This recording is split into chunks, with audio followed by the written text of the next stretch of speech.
नमस्कार CSK news में आप सभी दोस्तों का एक बार फिर से बहुत बहुत स्वागत है। दोस्तों, दिन भर की जो फटाफट बड़ी खबर निकल के आ रही है करके जानेंगे। दरअसल देश भर में संक्रमितों के आंकड़े के बारे में भी आपको बताएंगे, लेकिन इस बीच बड़ी खबर निकल के आ रही है। अमेरिका ने चीन से बदला लेना शुरू किया। जी हाँ, दरअसल डोनाल्ड ट्रंप ने चीन से अमेरिकी पेंशन फंड के अरबों डॉलर निवेश वापस लिए।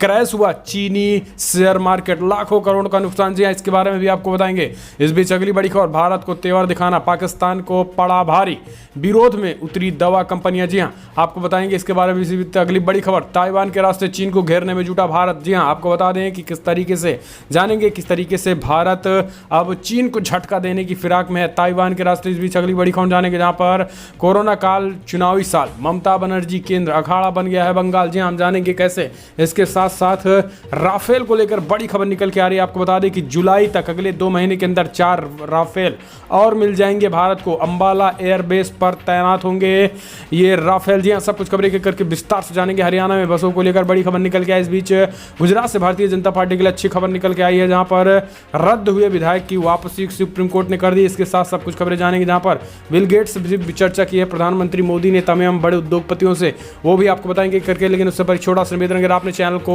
अभी तक सब्सक्राइब नहीं किया तो प्लीज सब्सक्राइब, लाल बटन दबाकर चैनल को सब्सक्राइब करें। अगर आप भी मानते हैं कि पीएम मोदी के नेतृत्व में यह देश कोरोना को हराएगा तो इस वीडियो को दिल से लाइक करके अपना समर्थन दर्ज के। दरअसल पहली बड़ी खबर निकल के आ रही है। आपको बता दें कि देश भर में संक्रमितों का आंकड़ा 82,000 को पार। जी, अब तक 82,788 मामले सामने आ चुके हैं, जबकि आज 740 मामले सामने हैं। दिल्ली में अब तक 425 मामले आ चुके हैं, राजस्थान में 154 मामले, आंध्र प्रदेश में 102 मामले, जबकि पंजाब में भी 7 मामले सामने आ चुके हैं अभी तक। तो कर्नाटका में भी 45 मामले आ चुके हैं। अगर बात करें बिहार की तो 6 मामले सामने हैं। तो ये राज्य दर राज्य आंकड़े हैं। फिलहाल अब तक 2657 लोगों की मौत हो गई है। हम चलते हैं अगली बड़ी खबर। आपको बता दें कि चीन से बदला लेने की शुरुआत शुरू। डोनाल्ड ट्रंप ने चीन से अमेरिकी पेंशन फंड के अरबों डॉलर निवेश वापस लिए। कहा, व्यापार ट्रेड करना अभी किसी भी तरीके से नहीं कर सकते हैं। जी हां, आपको बताएंगे चीनी क्रैश मार्केट पूरी तरीके से क्रैश हो गया है। दरअसल आपको बता दें कि कोरोना वायरस कहर के बीच अमेरिका ने चीन को बड़ा झटका दे दिया है। अमेरिका के राष्ट्रपति डोनाल्ड ट्रंप ने पुष्टि की है कि उन्होंने प्रशासन ने चीन से अरबों डॉलर के अमेरिकी पेंशन निधि निवेश निकालने के लिए कहा है, और इसी तरीके से अन्य कदमों पर विचार किया जा रहा है। कोरोना वायरस के प्रकोप के बाद अमेरिका और चीन के संबंध बिगड़ गए हैं। अमेरिका ने स्पष्ट कर दिया है कि अभी व्यापार के लिए कोई भी बात चीन से नहीं होगी। व्यापार के मुद्दे पर कोई भी फैसला नहीं किया जाएगा। इस बीच एक के बाद एक झटका देना शुरू कर दिया गया, और इसी की कड़ी में खास करके अमेरिकी पेंशन फंडों का वापस लेने के बाद चीन के शेयर मार्केट में जबरदस्त तरीके से क्रैश हुआ और लाखों करोड़ों का नुकसान हुआ है। फॉक्स बिजनेस न्यूज़ पर के मुताबिक जब ट्रंप से उन खबरों के बारे में पूछा गया है कि अमेरिका और चीनी निवेश में अरबों डॉलर की अमेरिकी पेंशन निधि निकाली है, तो राष्ट्रपति ने कहा कि अरबों डॉलर, हाँ, मैं इसे वापस ले लिया है। एक अन्य सवाल में राष्ट्रपति से पूछा गया कि क्या वहां के अमेरिकी शेयर बाजारों में सूचीबद्ध होने की चीनी कंपनियों को सभी शर्तों का पालन करने के लिए मजबूर करेंगे। तो उन्होंने स्पष्ट कहा है कि न्यूयॉर्क स्टॉक एक्सचेंज में सूचीबद्ध किया गया है, लेकिन आपको बताएंगे कि किस तरीके से पैसे लेने के बाद, निकालने के बाद चीन का पूरी तरीके से शेयर मार्केट क्रैश हुआ है, और इससे कहीं न कहीं आर्थिक रूप से चीन को बड़ा झटका लगा है। और ऐसे में आने वाले समय में ट्रंप और बड़ा झटका देने के मूड में दिखाई दे रहे हैं। फिलहाल चलते हैं अगली बड़ी खबर, भारत को तेवर दिखाना पाकिस्तान को पड़ गया भारी, विरोध में उतर गई हैं दवा कंपनियां। जी हां, पाकिस्तान भारत से दुश्मनी निभाने के चक्कर में खुद ही तमाम मुश्किलों में फंसता नजर आ रहा है। अगस्त महीने में जब नरेंद्र मोदी सरकार ने कश्मीर का विशेष दर्जा खत्म किया, तो पाकिस्तान ने भारत के साथ व्यापार पूरी तरीके से बैन लगाने जैसा आत्मघाती कदम स्वयं उठा लिया। कोरोना वायरस की महामारी के दौर में पाकिस्तान की ही दवा कंपनी अपनी सरकार को भारत से आयात बैन करने को लेकर आगाह कर रही है। दरअसल पिछले कुछ दिनों से पाकिस्तान में भारत से दवाओं के आयात को लेकर हंगामा मचा हुआ है। भारत से व्यापार पूर्ण प्रतिबंध होने के बाद वहां की दवाओं, जीवन रक्षक दवाओं में आयात को लेकर छूट दे दी गई थी। हालांकि जीवन रक्षक दवाओं की आड़ में भारत से विटामिन से लेकर सरसों का तेल भी मंगाया जाने लगा है। जब से ये बात सामने आई, तब पाकिस्तान की सरकार सवालों के घेरे में आ गई। विवाद बढ़ने पर पाकिस्तान की सरकार ने पूरे मामले की जाँच के आदेश दिए हैं। हालांकि पाकिस्तान सरकार की संभावित कार्रवाई को लेकर वहाँ का फार्मा इंडस्ट्री में खलबली मची हुई है, और पूरी तरीके से वहाँ की फार्मा इंडस्ट्री खास करके इमरान सरकार को ही इस पर पूरी तरीके से निशाना साध रहे। उनका कहना है कि चोरी छुपे कुछ तो मंगाया जा रहा है, लेकिन बड़े पैमाने पर जो हम कह सकते हैं कि जो ब्लैक चीज़ें दवाइयाँ बिक रही हैं, वहाँ बड़े पैमाने पर महंगी महंगी दवाइयाँ बिक रही हैं। इसके साथ ही वहाँ की जनता भी त्रस्त है और मेडिकल स्टोर भी पूरी तरीके से त्रस्त हैं। हम चलते हैं अगली बड़ी खबर। ताइवान के रास्ते चीन को घेरने में जुटा भारत, आग बबूला हुआ चीन। जी हाँ, चीन को लग गई है मिर्ची। दरअसल चीन भले ही ताइवान को अपने क्षेत्र को अभिन्न अंग मानता हो, लेकिन ताइवान कभी भी चीन से साथ जुड़ने को तैयार नहीं है। यही कारण है कि वर्ल्ड हेल्थ असेंबली की बैठक से ठीक पहले ताइवान ने भारत से मदद मांगी है। ताइवान चाहता है कि उसे WHO से अलग देश की तरह जगह दी जाए, जिसमें चीन का दबाव उस पर से कम हो। चीन के साथ बिगड़ते रिश्तों के साथ अब भारत के साथ राजनीति करने का मौका है। यही कारण है कि भारत ने अब ताइवान की मदद करने के लिए ठान भी ली। उन्होंने कहा है कि WHO के फोरम में तो हम ताइवान को लेकर ही जाके रहेंगे। इसके साथ ही आपको बता दें कि शुरुआत में ही इसमें अमेरिका, ऑस्ट्रेलिया, जापान, न्यूजीलैंड, दक्षिण कोरिया, वियतनाम जैसे देश इनमें शामिल हैं और अब ताइवान का समर्थन करने के लिए सारे देश भारत के साथ रणनीति तैयार कर चुके हैं। आपको बता दें कि अमेरिका पहले से ही ताइवान के साथ चट्टान के साथ खड़ा है। उन्होंने कहा है कि अगर जब भी ताइवान पर चीन कब्जा करने की कोशिश करेगा तो अमेरिका सबसे पहले आगे आएगा और इसी के साथ वो सारे देश जो किसी दूसरे देश को प्रताड़ित ना कर सके, कोई देश जो आते हैं वो सारे के सारे देश ताइवान के साथ खड़े होंगे। इसके साथ ही चीन को अब पूरी तरीके से घेरना भारत ने भी शुरू कर दिया है। फिलहाल चलते हैं अगली बड़ी खबर। कोरोना काल और चुनावी साल, ममता बनाम केंद्र का अखाड़ा बन गया है बंगाल। जी हाँ, कोरोना वायरस संकट के बीच पूरा देश एकजुट होकर कोरोना से लड़ रहा है, तो दूसरी तरफ बीजेपी के नेतृत्व वाली केंद्र सरकार और पश्चिम बंगाल सरकार के बीच दिनों दिन टकराव बढ़ता जा रहा है। ममता बनर्जी राजनीति करने का कोई मौका नहीं छोड़ रही हैं। कोरोना काल के बीच भी केंद्र सरकार की कोई भी योजनाओं को वो जनता तक नहीं पहुंचा रही हैं। यही कारण है कि भारतीय जनता पार्टी ने निशाना साधा। इतना ही नहीं, इस बीच सांप्रदायिक दंगे भी करवाए जा रहे हैं, लेकिन बावजूद इसमें राजनीति इतनी तेजी से हो रही है कि विशेष एक खास समुदाय के लोगों को खुली छूट दी गई है। इसके साथ ही यहाँ तक वो बात तो ठीक है, मजदूरों की, प्रवासी मजदूरों को लेकर केंद्र सरकार ट्रेन चला रही है, तो बावजूद इसके पश्चिम बंगाल के मुख्यमंत्री ममता बनर्जी मजदूरों को लेने से भी इनकार कर रही हैं। यानी हर तरीके से केंद्र सरकार द्वारा किए गए सारे के सारे कार्यों को ममता बनर्जी इस तरीके से इग्नोर कर रही हैं मानो कि उनके लिए ये सही होगा। कुछ दिन पहले आप सभी को हमने बताया था कि बड़े पैमाने पर केंद्रीय टीम स्वास्थ्य की गई थी पश्चिम बंगाल में, जिसको लेने से भी ममता बनर्जी ने इनकार कर दिया कि ये केंद्रीय टीम है। यानी मोदी सरकार गृहमंत्री अमित शाह से इतनी चिड़ी हुई है कि वहाँ की जनता का भी परवाह ममता बनर्जी नहीं कर रही है और भरपूर राजनीति कर रही है। और यही कारण है कि एक के बाद एक भारतीय जनता पार्टी सवाल खड़े कर रही है, लेकिन ममता बनर्जी जिस तरीके से टकराहट दिख रही है, ऐसे में माना जा रहा है कि यह सब राजनीति केवल और केवल चुनावी साल होने की वजह से इस कोरोना काल में खूब हो रही है। हालांकि भारतीय जनता पार्टी कोई मौका भी नहीं छोड़ रही है। फिलहाल चलते हैं अगली बड़ी खबर। जुलाई में भारत को मिलेंगे 4 राफेल विमान, अंबाला एयरबेस पर होगा तैनात। जी हाँ, आपको बता दें कि ऐसे समय में जब चीन और पाकिस्तान दोनों के साथ सरहदों पर तनाव का सामना करना पड़ रहा है, भारतीय वायुसेना को जुलाई में एक बड़ी ताकत मिलेगी। इसमें सबसे बड़े बेड़े में अंबाला में राफेल लड़ाकू विमान शामिल होने शुरू हो जाएंगे। टॉप सरकारी सूत्रों के मुताबिक कोरोना वायरस के कारण कुछ हफ्तों की देरी हुई है, लेकिन अब राफेल विमान आना शुरू हो जाएगा। यह हवाई युद्ध क्षमताओं से भी देश की फायर पावर को बढ़ाने में मदद करेगा। विमान हवा से हवा में मार करने वाली मीटियार मिसाइलों में से एक है और दुश्मन के विमानों को 150 किलोमीटर से अधिक दूरी पर ही मार गिराने की क्षमता रखते हैं। चीन और पाकिस्तान दोनों ही इतनी दूरी पर मिसाइल लॉन्च नहीं कर सकते। राफेल और अपनी बहु क्षमताओं के साथ ही उनकी किसी भी विमान पर आसानी से हवा में निशाना बनाया जा सकता है। इसलिए इस राफेल को 4 राफेल जुलाई के अंत तक आ जाएंगे।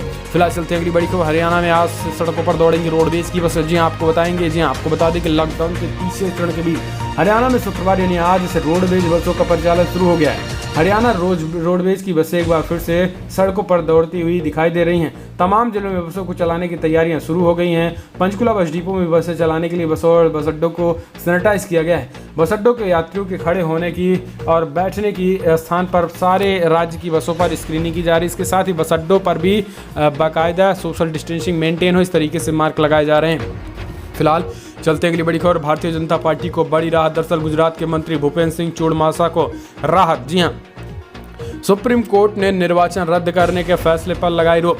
दरअसल सुप्रीम कोर्ट ने कदाचार के आधार पर गुजरात के कानून मंत्री भूपेंद्र सिंह चूड़ासामा का निर्वाचन रद्द करने के गुजरात हाईकोर्ट के फैसले पर शुक्रवार को रोक लगा दी है। न्यायमूर्ति एल नागेश्वर राव, न्यायमूर्ति संजय किशन कौल और न्यायमूर्ति BR गवई की पीठ ने भूपेंद्र सिंह चुड़ासमा की अपील पर वीडियो कॉन्फ्रेंसिंग के माध्यम से सुनवाई करते हुए हाईकोर्ट के 12 मई के आदेश पर रोक लगाई। इसके साथ ही पीठ ने भूपेंद्र सिंह चुड़ासमा के प्रतिद्वंदी कांग्रेस के अश्विनी राठौर तथा अन्य को इस अपील पर नोटिस जारी किया है। याचिका में कहा गया है कि अपील में तर्क किया कि उच्च न्यायालय इस तथ्य को समझने में विफल रहा कि इस चुनाव में पराजित कांग्रेस के प्रत्याशी अश्विनी राठौर ने किसी भी मुद्दे पर कोई ठोस और भरोसेमंद साक्ष्य पेश नहीं किया है। तो ये एक बड़ी खबर है। फिलहाल हम चलते हैं अगली बड़ी खबर लेते हैं। मोदी ने तमाम बड़े उद्योगपतियों के साथ बड़े घरानों से बातचीत की। इसमें बिल गेट्स से भी सुझाव मांगे गए। जी हाँ, आपको बता दें कि प्रधानमंत्री मोदी ने गुरुवार देर रात वीडियो कॉन्फ्रेंसिंग के जरिए माइक्रोसॉफ्ट के सह संस्थापक और bill and Melinda Gates foundation के सह-अध्यक्ष बिल गेट्स से बात की। दोनों के बीच कोरोना महामारी के वैश्विक असर करीब आधा घंटा बातचीत हुई। साइंटिफिक इनोवेशन और रिसर्च एंड डेवलपमेंट में भी दोनों की चर्चा में शामिल रहा। मोदी ने इस दौरान गेट्स फाउंडेशन को न केवल भारत में बल्कि दुनिया के कई अन्य हिस्सों में किए जा रहे स्वास्थ्य संबंधी कार्यों की सराहना की। उन्होंने बिल गेट्स से सुझाव मांगे कि कैसे भारत की क्षमताओं को दुनिया के फायदे के लिए बेहतर तरीके से इस्तेमाल किया जा सकता है। इसके साथ ही मोदी ने सरकार के कामों के बारे में भी बताया और बिल गेट्स ने कोरोना से जंग में भारत को अहम रोल बताया। कहा भारत का एक अहम रोल है। प्रधानमंत्री मोदी को बातचीत करने के लिए शुक्रिया कहा। उन्होंने कहा कि इस महामारी से लड़ने के लिए वैश्विक साझेदारी की जरूरत है। सामाजिक और आर्थिक प्रभाव को कम करने और सभी के लिए वैक्सीन टेस्टिंग और इलाज मिलने में भी भारत की अहम भूमिका बताई गई। तो एक बड़ी खबर निकल गई है। फिलहाल हम चलते हैं अगली बड़ी खबर। रेहड़ी पटरी और ठेले पर सामान बेचने वाले 50 लाख लोगों को लोन देगी केंद्र सरकार। आर्थिक पैकेज में 5,000 करोड़ का आवंटन किया। दरअसल रेहड़ी पटरी जो सड़कों के किनारे रेहड़ियों पर खास करके लेके बैठते हैं मजदूर, उनके लिए 10-10 हज़ार रुपये सरकार ने देने की बात कही है। तो कहा कि सरकार ने स्पष्ट कहा है कि किसी भी तरीके से मजदूरों को कोई दिक्कत ना हो, इसलिए वो अपना एक 10,000 में अच्छे से ठेला भी बनाकर उसमें सामान भी रख सकते हैं। इतना पैसा उनको 10 से 15 हज़ार दिया जाएगा ताकि वो बेच सके और उनको 1 साल तक का समय मिलेगा इसे धीरे धीरे चुकाने को।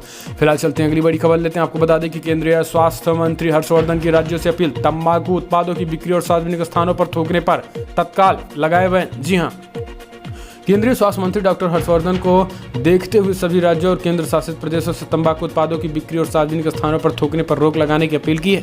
केंद्रीय स्वास्थ्य मंत्री की ये अपील कोरोना वायरस के संक्रमण को रोकने के लिए।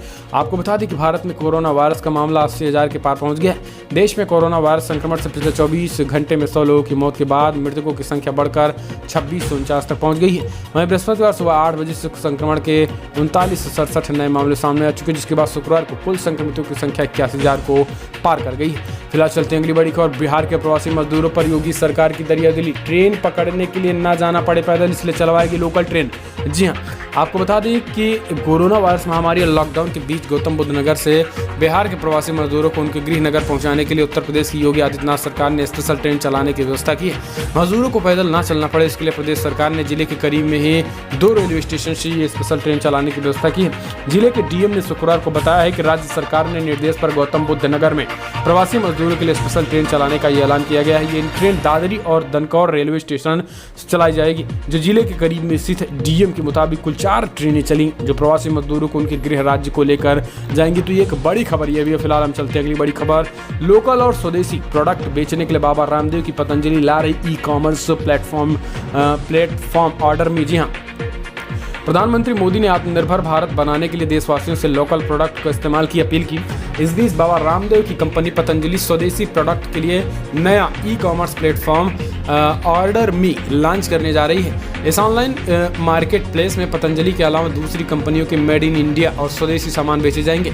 इकोनॉमिक्स टाइम्स की एक रिपोर्ट के मुताबिक ऑर्डर मी के जरिए पतंजलि के आयुर्वेदिक उत्पादों की बिक्री के साथ ही पड़ोस की दुकानों को भी जोड़ा जाएगा जो भारतीय प्रोडक्ट्स बेचेंगे। अपनी ऑर्डर मी पर आने वाली ऑर्डर के कुछ ही घंटों के भीतर मुफ्त में होम डिलीवरी करेगी। इसके लिए मोबाइल ऐप भी तैयार किया गया है। तो ये एक अच्छी खबर है, क्योंकि जो छोटे छोटे उद्योग हैं वो तो उद्योग तो खोल लेते हैं, लेकिन उनके जो एक्सपोर्टेशन सामान जो बिक्री है वो ठीक से नहीं हो पाता है। ऐसे में अगर ऑर्डर में जैसे ई-कॉमर्स प्लेटफॉर्म लॉन्च होंगे तो ये आने वाले समय के लिए अच्छा होगा। फिलहाल हम चलते हैं अगली बड़ी खबर लेते हैं, जहां पर आपको बता दें कि दुनिया भर में जो आंकड़े निकल के आ रहे हैं 44 लाख के आंकड़े को पार कर गया। जी हाँ, दरअसल 44 लाख के आंकड़े को पार करते हुए अब तक 3 लाख से ज़्यादा लोगों की मौत हो गई, 3,02,000 लोगों की मौत हो गई। अमेरिका की बात करें तो 14,48,000 कन्फर्म केसेज आ चुके हैं, जबकि 86,000 लोगों की मौत हो गई। रसिया में 2,62,000 केसेज हैं, जबकि 24 लोगों की मौत हो गई है। यूनाइटेड किंगडम में 2,33,000 केसेज आ चुके हैं, जबकि 33,000 लोगों की मौत हो गई है। स्पेन में 2,30,000 केसेज, इटली में 2,23,000 केसेज, ब्राज़ील में 2,04,000 केसेज, जर्मनी में 1,74,000 केसेज, तुर्की में भी 1,44,000 केसेज, फ्रांस में 1,41,000 केसेज ये निकल के आए। फिलहाल चलते हैं अगली बड़ी खबर लेते हैं। न्यूजीलैंड में 51 दिन बाद हटा लॉकडाउन, आधी रात को सैलून में उमड़ी बाल कटाने वालों की भीड़। जी हां, आपको बता दें कि न्यूजीलैंड में गुरुवार को लगातार तीसरे दिन कोरोना वायरस का कोई भी नया मामला सामने नहीं आया है। इनमें पहले बुधवार को आधी रात को ही 51 दिनों में जारी लॉकडाउन को खत्म कर दिया गया। इसके बाद लोग वेलिंगटन, क्राइस्टचर्च सहित तमाम शहरों में हेयर सैलूनों पर पहुंचे और बड़े पैमाने पर बाल कटाने की होड़ लग गई है। तो ये एक बड़ी खबर, फिलहाल बड़ी खबर में इतना। लेकिन अगर आपको वीडियो पसंद आया तो लाइक करें, शेयर करें, कमेंट के माध्यम से प्रेरणा देना ना भूले। फिलहाल इस वीडियो में इतना ही। जय हिंद, वंदे मातरम।